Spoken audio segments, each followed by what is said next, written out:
Good afternoon, traders, and welcome back to Stock Market Movers, where we get you all the headlines and, of course, get to the expert opinions to keep you in the informational edge. Excited to get into today's show.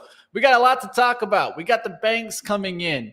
We got some Alibaba talk. We'll take a look at Silvergate Capital, Roblox pre-announcing, and, of course, a lot of ratings out there. We got a lot to talk about. The SPY did just for a smidgen touch 400. Will we get back up there, team? You guys let me know what you guys think. Throw it up in the chat.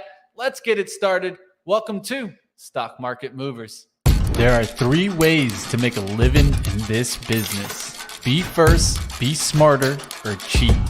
I can't help you cheat, but I can give you the informational edge to help you succeed in the markets. Welcome to Stock Market Movers. All the market moving headlines and expert opinions every day. They say money is the oxygen of capitalism, and I want to breathe more than any man alive.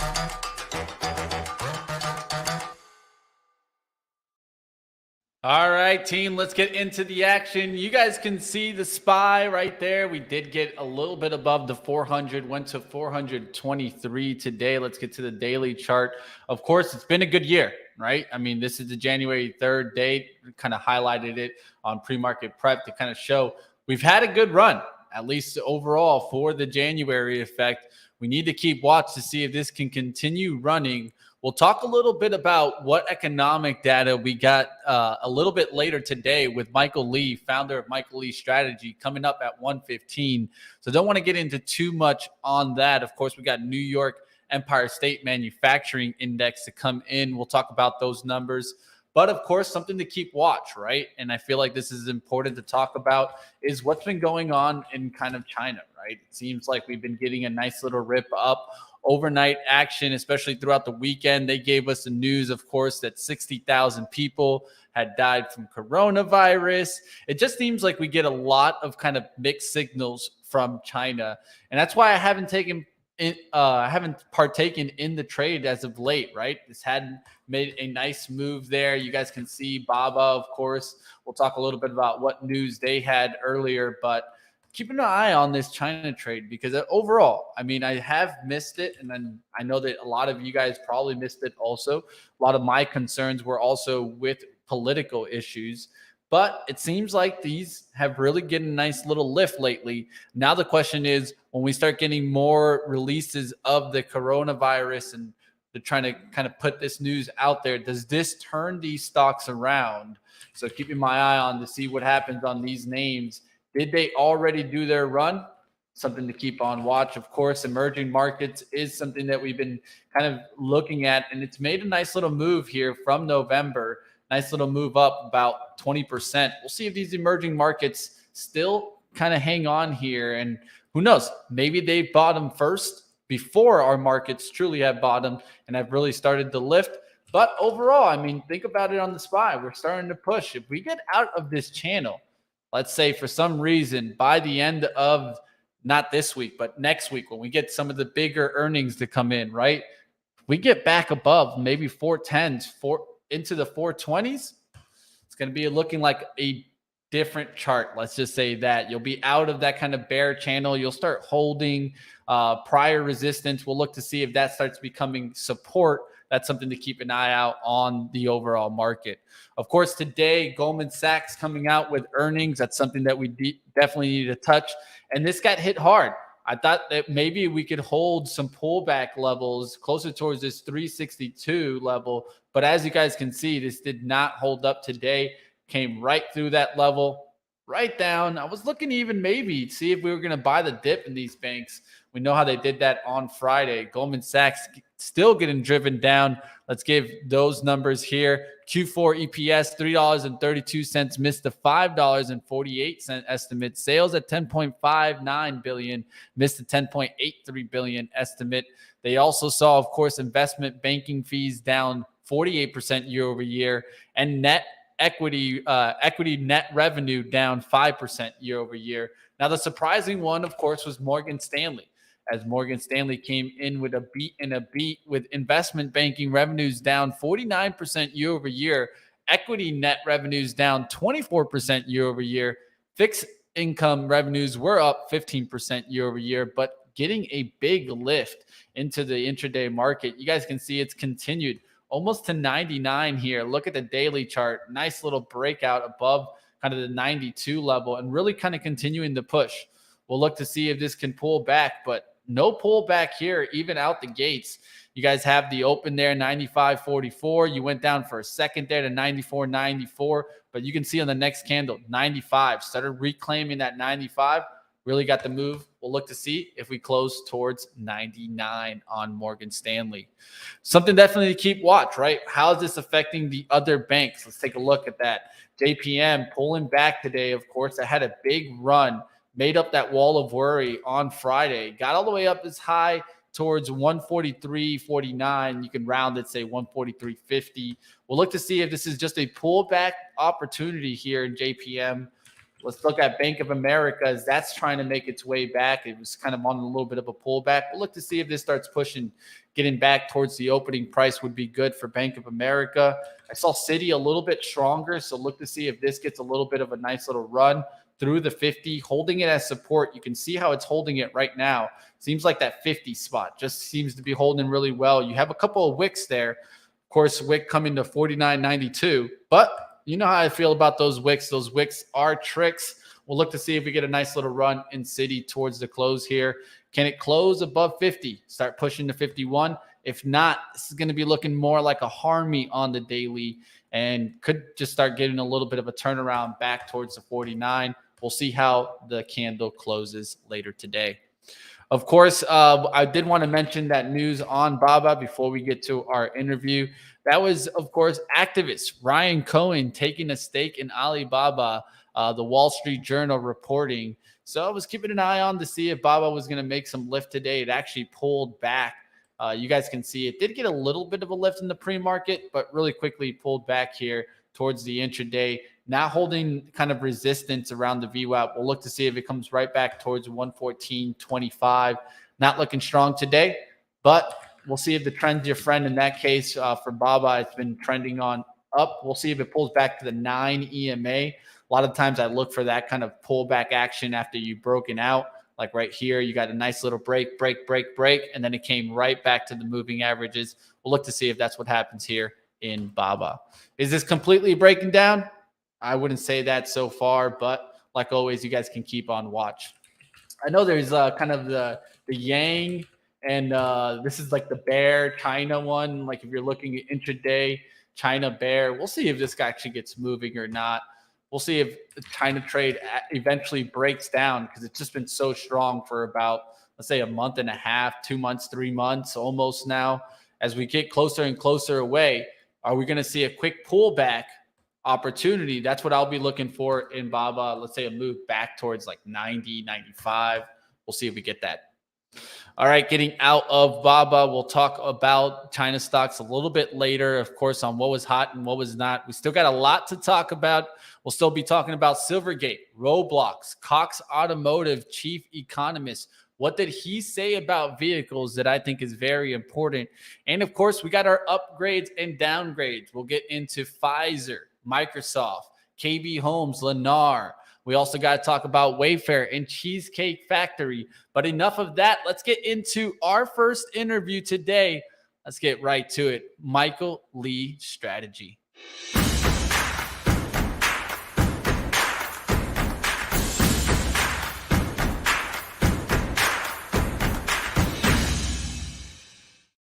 All right, let's bring back Michael Lee, founder of Michael Lee Strategy. Welcome on. How we doing, Mike? We are rocking. How you guys doing? Good? Yeah, rocking, ready to get back into the action. Let's get right towards it. Of course, we have this rally. Seems like the market's really been trying to climb the wall of worry. Is this more January effect that we're seeing, or could this rally really be the start of something bigger? God, yeah, that is the $1 million question. And so, two ways to look at this. From a technical standpoint, the market is extraordinarily constructive. basically the market bottomed in June, July of last year. It looked like we wanted to come down and test those lows, but here we are, and it looks like we are out of the woods. And when you say historically, the market has bottomed 6 to 9 months before earnings bottom. So if third quarter is our earnings bottom, this could make a whole lot of sense.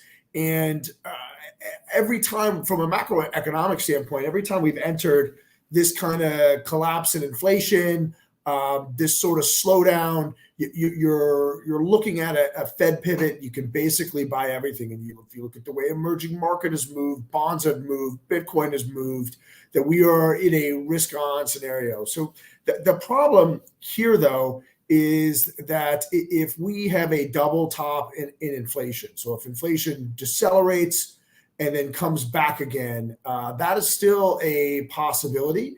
And that possibility, from a risk management standpoint, will most likely lead the Fed to leaving rates higher for longer, pivoting later than I think the market perceives.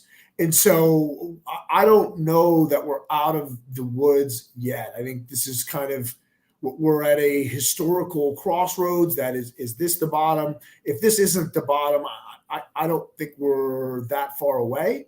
I would say maybe we have a couple of a few ugly months, and at some point this summer, when it becomes clear the Fed will pivot, because of inflation is rapidly decelerating, and a lot of the really sticky inflation, you can now see it heading back down towards that 2% target. So look, it's really, really hard to say in either direction from a definitive standpoint, okay? Because there's just so much that's going to happen that we don't know about, that's hard to predict. Yeah, let's talk about what we got at least today, right? We did get that weak New York Empire State Manufacturing Index, and we can talk about what that does really for the Fed here. And I think that we just need to keep in mind, right? What's going to be the forefront of the narrative? What do you feel will take the front? So you're going to have this bull versus bear debate, right? And I'm relatively, I like to think of myself as a perma bull, but at the same, I want to be bullish, but there's just too many unknowns right now. And so this empire, the underlying economy is collapsing. Okay, it's pretty obvious. You look at the number that stood out to me today from all the earnings was the Goldman Sachs' loan loss reserves are just through the absolute roof. Then the next one is the Empire Manufacturing. Right? These are dire numbers that surpass COVID lows. And then if you look at what's happened in housing over the last 12 months, 10 times out of 10, that has caused a recession. And historically, with this bigger collapse, it doubles the unemployment rate. So with that going on in that situation, you also get a 10 to 15% contraction of earnings on an annualized basis. Right now, the estimates are for 5% growth. So that could mean that we have somewhere between 15 and 20% for earnings estimates to come down from where they are now. So how much of that is priced in? How much does the market already know? Or are these somewhat unexpected things that are out there that could move the market meaningfully lower? Because I don't know anything that I'm saying is revolutionary or inside information or something that smart people with a lot of money don't know. So what's hanging on in the market? I tend to believe this was a lot of short covering. And so you have a very much consensus view that we're going into recession, that things are bad. And so when you have that, you have fast money, big money accounts out there on the street that can push the market higher and squeeze those shorts. And once the shorts start to get squeezed, you get the momentum buying. And here we are here. And look, anything to take this market higher, I'll take it. I'm inherently long. I do not short the market. I do other things to mitigate risk. But a rising stock market is good for everybody except for the short sellers, and they're not my concern. Yeah, right now I'm thinking there's about three different options that I see kind of playing out. So I'll let you go and you tell me which one you think might happen first. So option one, jobs numbers start to show weakening, right? We see a spike in the unemployment and we don't hear no more Fed pal talking about how jobs are robust. Option two, the economy starts showing extreme signs of slowing down and the recession concerns start to loom and, of course, start bringing us back down. Or option three, inflation is back down closer towards 3% and we're ripping through the moon. What do you think about this and why? So I think I think those are what's being talked about in the media. I think what the Fed is looking at in actuality is we're going to need to see a full quarter, three monthly numbers where the month over month core CPI number is going to be zero point 0.1 or zero point 0.2 or 0 or negative. Okay, that we're looking at an annualized 2% before the Fed really pivots from restrictive to accommodative to restrictive to neutral to accommodative. Okay, that's really what we're going to have to see, and I think the Fed is likely to stay restrictive longer than a lot of people in the market believe. Look, the Fed has changed their tune. A few years ago, Fed governors were literally trading their personal accounts based on the announcements they knew that they were going to make. And the number one economic indicator that we're looking at was the S&P 500. Okay, that is not the case anymore. Jerome Powell is a stubborn, Jesuit-educated individual who wants his legacy to be like that of Paul Volcker, right? Not that of a buffoon who printed a bunch of money, did what he had to maintain power. He wants to make a legacy for himself for solving this. And you have to realize inflation is a serious issue. It's not only bad for markets and bad for the economy, it rips societies apart. It's how you've seen countries all over Latin America and other parts of the world like Zimbabwe just completely come unglued. So it looks like inflation is going in the right direction, but ask yourself, if it looks like it's really decelerating and then it picks up in the fourth quarter based on either the Fed pivoting or market expectations of the Fed pivoting, right? The market easing itself before the Fed actually does it, what's going to happen then? What if we have a double top like we did in the last inflationary cycle of the 70s and 80s? And so that's why I think the Fed is likely to stay more hawkish longer than many, including a lot of market participants, believe. And I mean, the bond market has been wrong about the Fed many times in this rate raising cycle. So when you hear people like Gunlack, who's probably the smartest bond guy out there, saying, I respect the bond market, like the bond market has moved dramatically in a lot of different directions where it normally doesn't have that much volatility because it's been wrong. It's wrongly predicted where the Fed is going to go and where the economy is going to go. So maybe they're right this time in that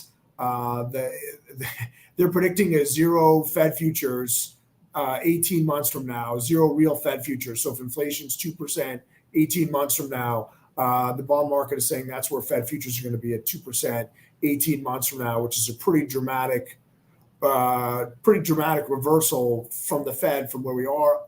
I think that's going to have to get pushed out. I don't think the Fed's going to relent. I think the Fed is going to go after inflation the way that they kill people in slapstick movies where a guy's dead on the ground and they go up and shoot him 5 more times in the head. They're going to overdo it to make sure we don't have this double top, and that's their job. And here's the funny part: is stocks might not sell off 20 or 30%. That we could hold this 3,800 to 4,200 level while this whole thing happens, while earnings go down.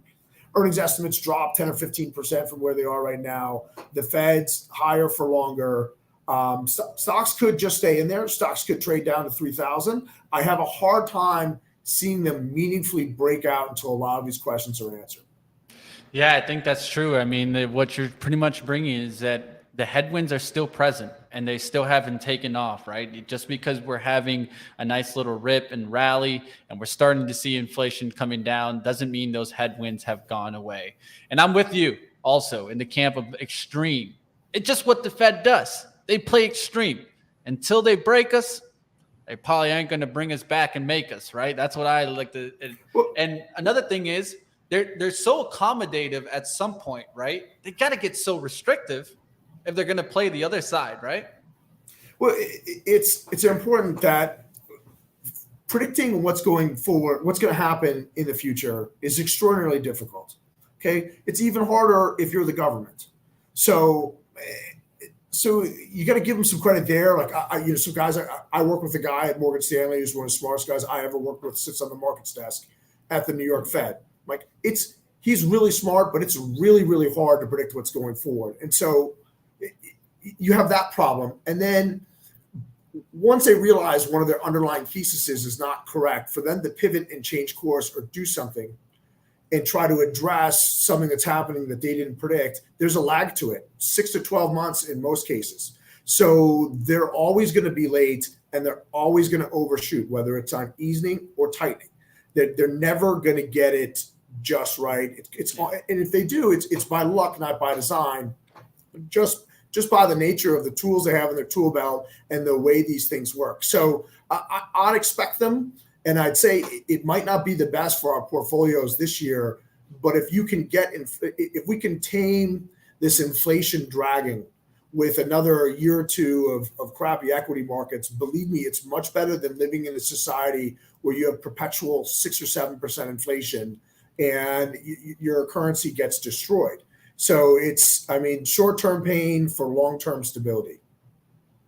Yeah, one of the things that I'm definitely going to be looking at is what happens there with the stability. Will we run into some financial instability as we get towards that narrative, right? Let's keep going. Let's take a look at what are your expectations. Let's think about 2023. What are the expectations for top Wall Street themes of 23?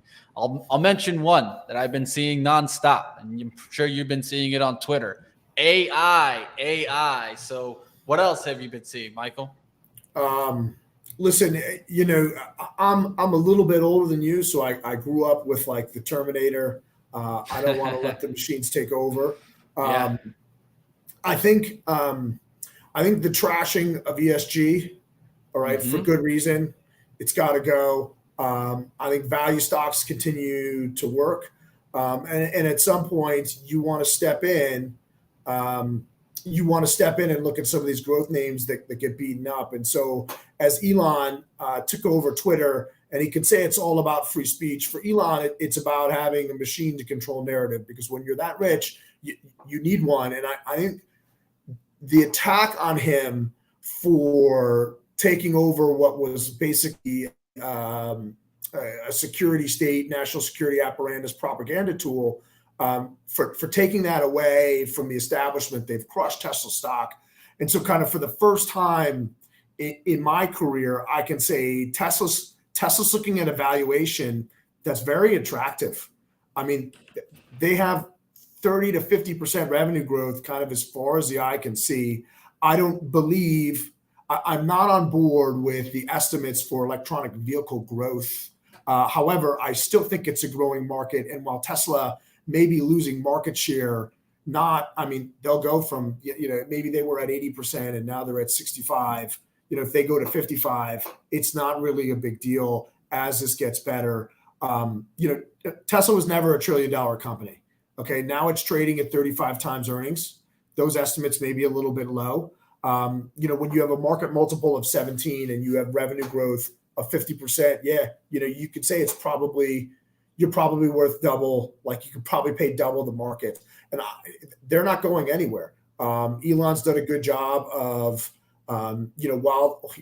as you go back in history, basically talking up things that never happened to inflate the stock price, then diluting the stock so he gets more cash and just crushing the short sellers over and over. Now this is the time to look at the stock. Okay. It is growing exponentially quicker. Yes. I mean, where was the top? 420 of all places, roughly. And now now you're at $130. Now the stock makes sense. Okay. Cause it is not, how many other companies are there that are that big that are growing their revenue this fast? It's not going anywhere. And then the other thing about Tesla is I think these cars stand alone as cars, not because they're an electronic vehicle or because you care about the environment. Like, people want to drive Teslas. I mean, every time I'm going to California in a month, I will rent a Tesla because gas is like $20 a gallon. But these are good cars. So I'm looking at that, and then obviously the gorilla in the room is, when is the Fed pivot? And we talked about that, but that's what's coming. I want, and then Do you think 2023 pivot, or are we looking 24? I think 24. I'll go on a limb. I hope you're wrong. I see. That's why I want the economy to fall apart. I want the bears to win in the short term, so we can just rip the Band-Aid off. The other thing that I think works this year is gold. Gold relative to treasuries and a lot of other asset classes are cheap. If you can kind of meaningfully break out above this 2000 level, you got to be expecting some sort of double from there. If you look at the last move from kind of 2008 to 2011, where it's essentially been dead money since 2011, unless you're a really good trader, you got 250%. I think gold starts to work. I think the problem last year is, with the aggressive Fed and the rest of the world falling apart, is how strong the dollar was. And so it's ironic, given, we just printed 40% of all dollars that ever existed in a very short period of time.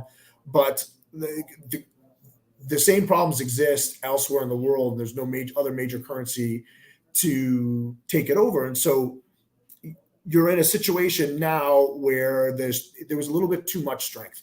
And so as the dollar stabilizes and weakens gradually, a lot of these other assets are really going to start to work. And I think it'd be great to see gold work this year. I think that could be a really productive trade, is to buy some GLD. And if you're a doomsday person, Armageddon, zombie, and apocalypse, I'd recommend buying some physical gold. I own physical gold just for that zombie apocalypse situation. No worries. Hide it under the pillow. We won't see it, Michael. All right. Like always, I appreciate you joining me. Michael Lee, founder of Michael Lee Strategy. You guys check him out on Twitter. A great follow. Appreciate you coming on today, Mike. Have a great one. Thank you so much. Take care, Mike. All right. That's what it's all about here on Stock Market Movers, getting to the experts to hear what they have to think, right? And definitely might have to get some of that gold and hide it underneath the pillow myself. Let's take a look at what's going on out there right now. GLD having a good day, right? I've talked about the DXY coming down. Finally broke that 104. Seems like we've been coming down from there. I want to take a real quick peek at DXY here. Looks like we're trading up a little bit, about 26 cents. It's at 102.46. But I think as long as we don't come back above the 104 for DXY, we're going to be looking good for this style trade. Maybe it's gold. Maybe it's going into silver, right? Some of these trades kind of lagging a little bit. Maybe it's the silver trade. Something to keep in mind. We'll see what happens to these. Been looking at them, silver and gold. Will they start getting a nice little lift? Gold has already been running for a while. Silver is trying to play a little bit of catch up, I feel. Will it start getting a lift? ASM's looking strong, but that's a cheaper one. Been looking at like a MAG, FSM. We'll see if these can kind of get the lift with the next down move in the dollar. They have been pushing since October, and so we'll look to see if we get a little bit of a retrace and then a bounce. Let's get back to the action. You guys in the chat, what are you guys catching? It's good to see you guys. Easy OP. If you guys new to the show, say hello. Don't be a stranger. What are you guys looking at today? What's the big move on your radar? Let's get into the action. Let's go back towards the headlines as we get into, of course, let's go to Silvergate. Let's talk a little bit about what happened in this one. It is getting a lift here after they reported their numbers and now starting to pull back. This is what kind of I expected. I expected a little bit of a trap to the upside in Silvergate. Silvergate adjusted EPS at 48 cents, missed the 81-cent estimate. Really wasn't the best earnings. They also talked about how their total securities portfolio decreased 49.8%. That's not good outlook. Now down to $5.7 billion from a high in September of 11.4. doesn't look good right now, as you're seeing definitely Silvergate get hit again. This is not an area that I want to be jumping into. Silvergate is not by any means something that I'd be wanting to invest in. Coin is a little bit better, but has already run. It's already made its move, right? It's already gotten the lift. I think this eventually is a rip to sell. We'll see what happens to these names, these growth names that have been getting a nice little push. But of course, Bitcoin has been really strong, helped out some of the miners like Mara get some lift, right? MSTR, take a look at that one, getting some lift. We'll look to see if these can keep pushing. Definitely Bitcoin staying strong. That's going to help there. But you don't want to miss it, of course, if you start seeing this turn right back to the downside. I'm going to keep watch on these, especially if I see Bitcoin start to break down. When I do see that Bitcoin breakdown, I'm going to definitely be watching to see what happens to these miners. If they get cut again, and we can just go hammering on some of these miners, we'll have to wait and see. Of course, even Coin has made a huge move as of late. Pretty much from that 35, it's made about a 52% move. We'll look to see if it starts pulling back. All right, getting out of Silvergate and Coin and all the cryptocurrency talk, I did see it get a little bounce, but I think eventually Silvergate disappears. I don't know if they're going to be able to hang on. That's just my eyes. But I've been calling that for a while now, way back from before even October time. And that was when it was at 79. It's now $13. That's about 80% decline since that area that we've been talking about. And of course, that came with a kind of a downgrade after the situation with FTX and others. It was actually before FTX that I was already calling for SI to the downside. I just thought the FTX just really kind of put the writing on the wall. All right, let's keep going. Let's get out of SI. Let's go to Roblox, RBLX, as they go in and pre-announced here. Let's talk about their numbers. They gave, looks like I have it here. There it is. All right, they pre-announced and said estimated bookings were between 430 million and 439 million for the month, up 17 to 20% year over year. And take a look at the 5-minute, how this spiked in the pre-market. Still hasn't really kind of climbed the whole wall after pulling back here. I kind of like this stock as long as it's kind of staying sideways right now. Also was taking a look how it affected like a stock like Roblox, Unity starting to come back. We'll look to see if we can get back here towards kind of 38.24, 38.50 level. This one doesn't look too bad as it's going sideways. Right now, I'd expect some more sideways action. We'll look to see how we close if we can get the lift in Roblox, but definitely getting a little bit of a push. The SPY coming back a little bit, team. We'll look to see if it actually can push past 399 and 400. Those are levels definitely to keep watch. Roblox strong on the start of today. Definitely helped that ARKK get the lift. Of course, growth names getting a little bit of a push. Some of these, we'll talk about them coming up right now on what was hot and what was not. Roblox, Tesla, and Coin right there. We've talked about those stocks staying strong today, having a good day. Let's get into what was hot and what was not, and then we'll get into some more headlines and, of course, get to those analyst ratings that caught my attention.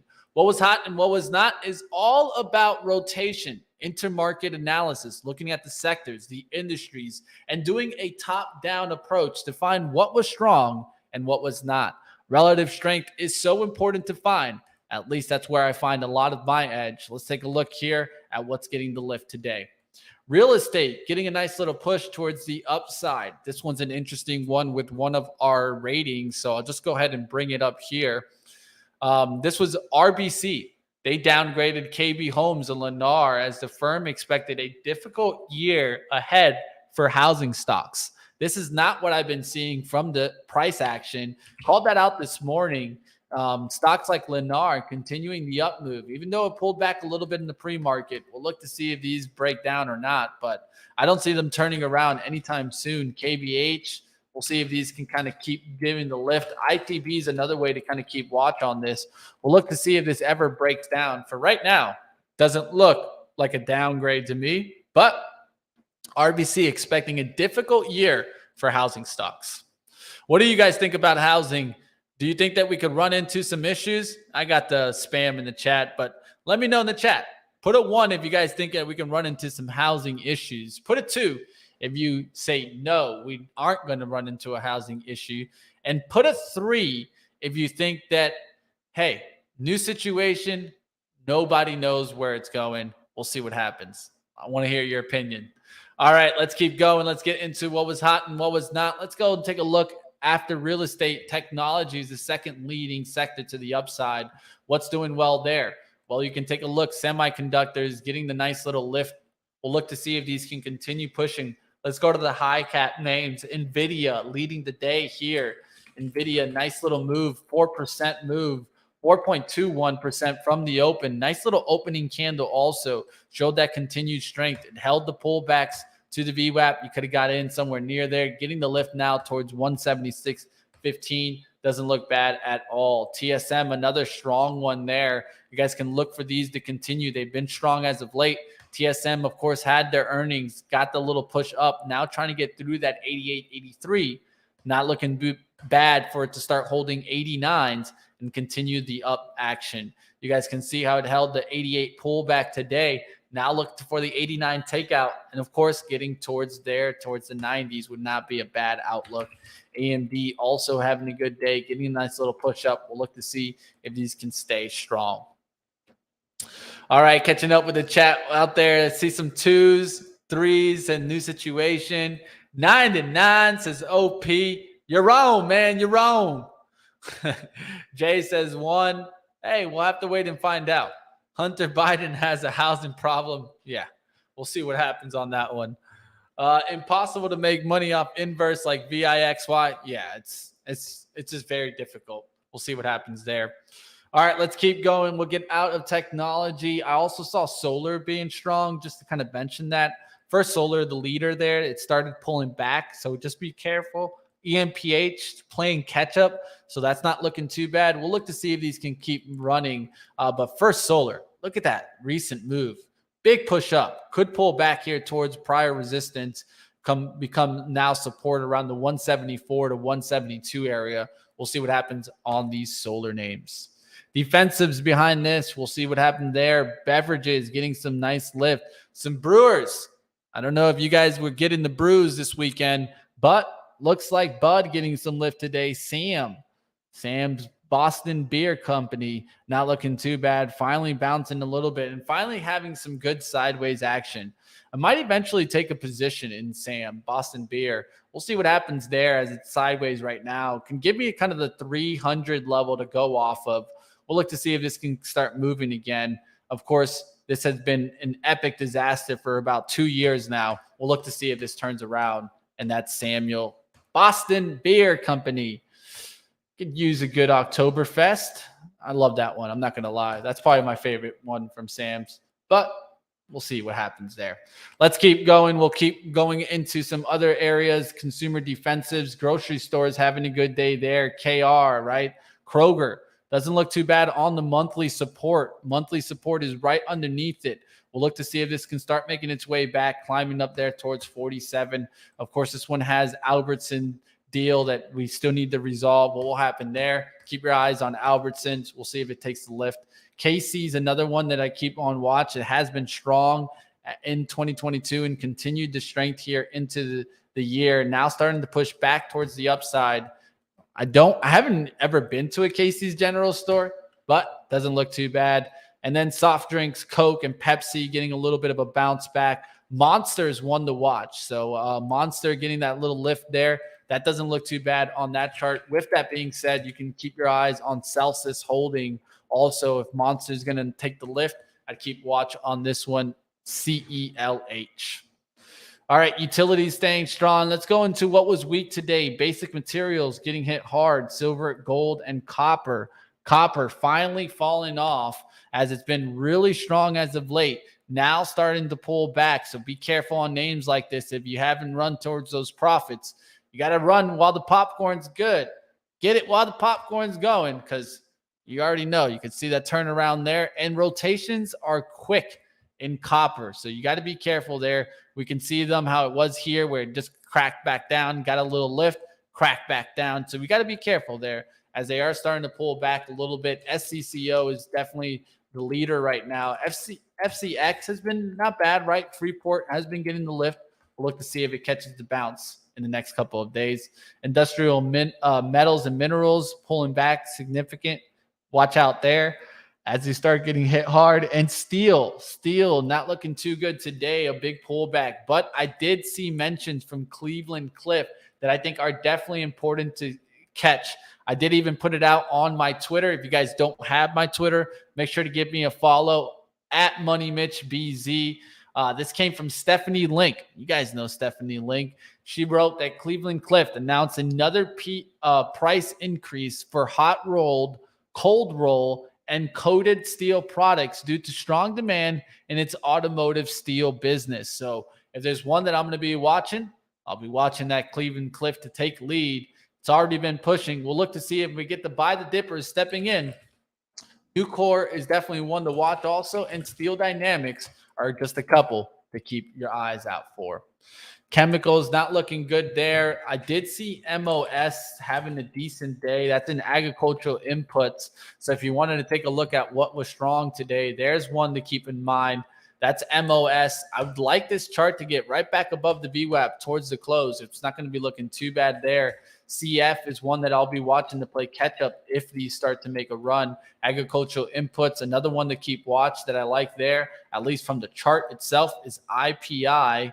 You can see that on the daily. You're trying to make its way back here. We'll look to see if it actually can get back above the 33s. All right, software names bouncing here from after a bad week. Yeah, definitely, Jay. I talked about some of those like Pan W, right? Pan W is another one that is getting a little bit of a bounce back. That's going to lead a lot of those cybersecurity names, right? CrowdStrike, Snow. But it's mainly Pan W. If I look at Pan W and I see it up, I look for these other ones to kind of play a little catch up. Sentinel One is another one that could eventually get a little bit of a lift there. Snow was getting a lift. We'll look to see how that one's looking right now. It is starting to push back. This one doesn't look bad if it can really start pushing to say 155. We'll have to wait and see. Look at the trend line that you'll have on the weekly. Weekly will make it a little bit cleaner here. We'll look to see if this can come back here through this level and then start to push. Snow, it won't be looking bad, especially if it gets back above 160.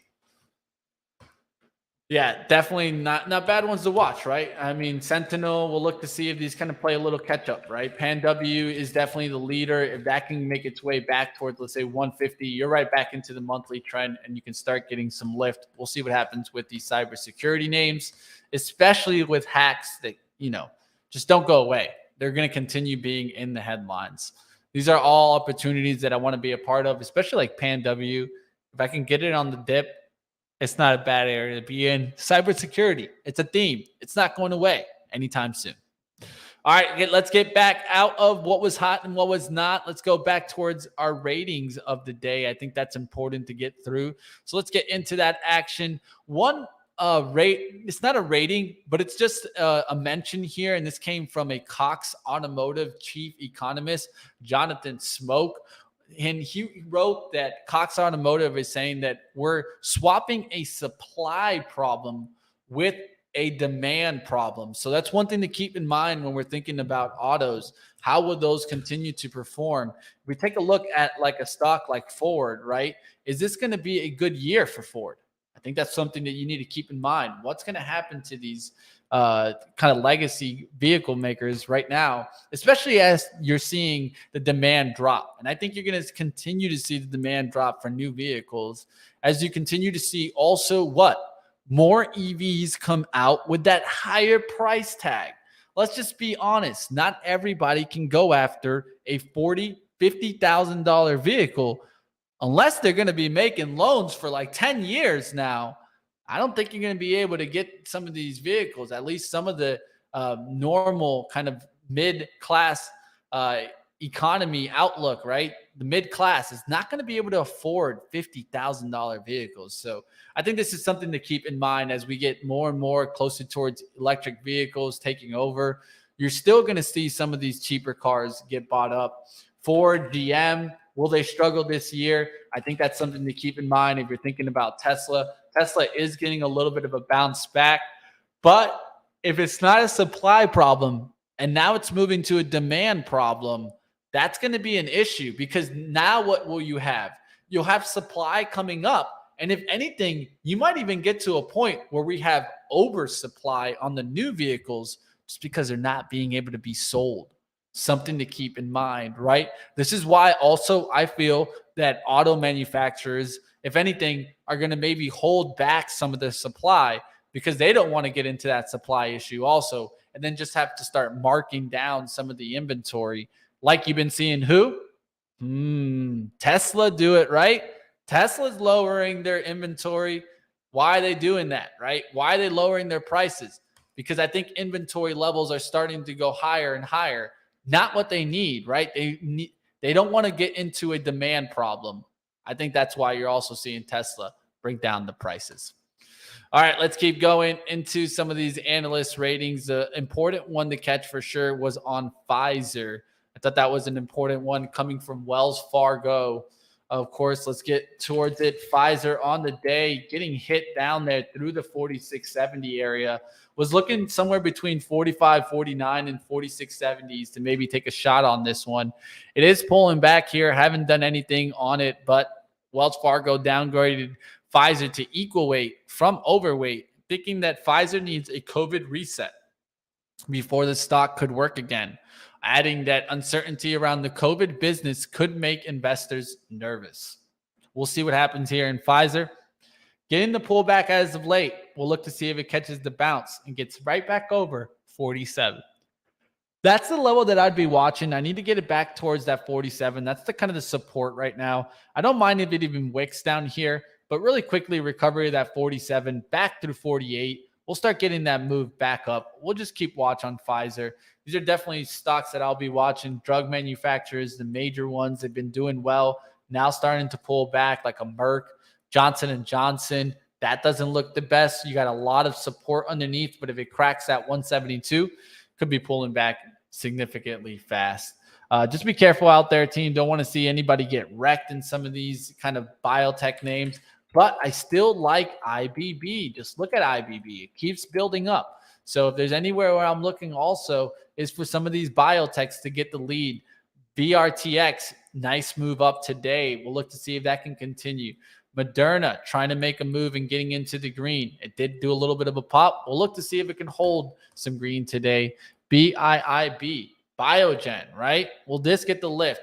Of course, last week it was when they started announcing kind of that FDA approval. Will this start getting the run now? I'd be looking for this to get back up there towards the 300. Doesn't look too bad. Having a nice little bounce on the day up there towards the 290 and does like to pull back towards the trend line. So maybe we look for another trend line pullback. We'll see what happens there in Biogen. All right, getting out of some of these upgrades, downgrades. Let's go to one more here. I think that was important, which is on the Cheesecake Factory. This came from Citi, and that came from the cake. The cake, get your cake before it's out. As you saw, cake get hit hard on this downgrade, downgraded by Citi to neutral from a buy, but climbing the wall of worry, now starting to come right back down. We'll see what happens to restaurant stocks that have been really strong as of late. I can go ahead and show you some of those. Let's go to restaurants here. Let's take a look at some of these and how they've been doing. Look at Chipotle making a move back towards the upside. Yum, even Yum C, the China one, getting some lift. QSR, that doesn't look like a bad chart, right? We're going to get back up here through the 67, starting to get pushed. It's at 66.80s. We'll look to see if we get that lift there through the 68. You got DPZ, Domino's, talked about it today. Would it get back there towards 350? We already hit it once on the intraday. Let's see if we can get back there towards the 350, get some lift in the Domino's. Bros, you guys know how I feel about Bros Pizza, Papa John's, Shake Shack. This is one very similar to, of course, Cheesecake. And you guys can see this is continuing, making the move back. Not bad stock as it keeps getting the lift. All right, we'll see what happens on that cake. Kenny comes back through that high of 38.61. Start breaking out through the 39. Something to keep on watch. Definitely the buy the dippers came in on cake today. We'll just look to see if it can hold some of that.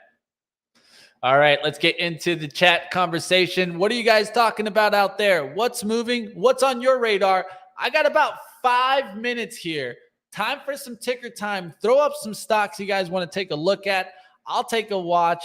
I'll let you guys even know on a trade that I'm taking and maybe go ahead and cut it. Who knows? Let's take a look. Let's get into the action. SPY trying to make a little bit of a push up here. Hasn't made the lift. Pushed right up there towards that like kind of little breakout level. We'll look to see if we can break out above the 399s, or are we going to keep battling here? Apple overall still into the green. Microsoft started the day in the red off of a downgrade. Nice little move right back up there to the 240s. Google right now pulling back kind of sideways, not really, ripping through the roof right now. But let's take a look at Amazon. Amazon still in the red on the day and looking like it's about to come back down. So that's probably the weak one of the bunch. But Tesla, not a bad day there. Continuing the move up there towards 131. Got to a high today of 131.37. Look to see if it can continue going. Actually, 39 the high just on the recent move. All right, let's go to Hut. Blue 42 said Hut. Hut starting to come back. It's trying to make a move back up here. Up 1, down 1, up 2, down 2, up 3, down 3, up 4. Looking for the breakout. Broke through the support. Now trying to do a little recovery move. We'll look to see if it gets strong around 185 and 189s for that move to $2. Just keep an eye out. Cleveland Cliff, something definitely to watch. We'll look to see if it bounces here. It went to yesterday's range, right? I do like when stocks do that. The only thing is you got to be careful. When Cleveland Cliff turns around, it could be pretty fast. As you can see, we tried to make a move up there, got off the highs. Not what you want to be seeing while you're going towards the close. How significant do you think the Bank of Japan will be tomorrow? Well, it'll come in and make an effect in the pre-market, Dustin. A lot of the times, what happens in the European markets, the China market, what happens over there across the seas really does affect our market. It brings at least the outlook in the morning. Of course, we will have some more earnings that will be coming out, and that might take the forefront, but something to keep watch what happens there in Bank of Japan. And also, I did see some mentions out there that even the EU was looking at potentially maybe going for 25 basis points instead of the 50 basis points. I also like to pay attention how the reactions come off of our Fed outlook and how they affect the global outlook. Something to keep on watch. All right, MDT, that's been a big one. I've gotten asked this question multiple times. We'll look to see if this can finally get moving. It hasn't done much, Manny. It hasn't done much. Let's go to the weekly. You can see on the weekly, you got this bottoming around the 77. You put a big candle in, nice little candle. Then you held the pullback on that candle. Now we got to take out this one. 81.78 to the upside. 81.78. That's what you're going to be looking for. You can see it, MDT trying to build up. We'll look to see if it can get right back through the highs and get into that 81.78. All right. Don't know too much about the actual device they have, but definitely keep watch on that. We'll look to see if it can recover the 81. We'll keep going. Let's take a look. AMC. Ooh, AMC 100. I did get stopped out of AMC earlier today. Look at that move. Oh, team. That's just how it goes sometimes. A lot of this also is that I can't watch these trades a little bit late in the day, like around like 11 a.m. I take a little bit of a break there and come right back. But as you guys can see, this came back down, stopped me out during that little pullback. Now really getting going, AMC towards $6. That's kind of the level that I gave this morning for the little push. I could see the room opening up to $6. We'll see what happens on GME. Will this get it to the next level? It looks like it's pushing right now. Looks like it's up there to 21.83. As the dash for trash hasn't come off the tape, Triple BY made a move earlier in the day. Will this play catch up and keep pushing? We'll see what happens on stocks that have been beaten down, like Affirm staying strong, Carvana staying strong. We'll look to see what happens to these stocks. Will the dash for trash turn around? Something that you don't know until it comes. AMC, I don't think it's going to 100, but I mean, that's not a bad move to miss. That's like a 14% move there in AMC. We'll see if this stock can actually get some lift and continue going. How's the ape? Ooh, Ape getting some lift also. Very similar with that AMC. We'll look to see if that can keep pushing. All right, that's going to do it for the stocks that I'm looking at, and that's going to do it for the show. Up next, you guys got the roadmap action. Don't miss it, team. There's always some more action in the NFT space going on. Today, what are we going to talk about? Well, we're going to get into the new Bored Ape game. Everything that you need to know about Dookie Dash server passes. Check it out, team. Apes are going bananas. Wouldn't you know it, on the NFT space? Go check it out, team. The new Bored Ape game. Chris Ketchy, the roadmap, coming up next.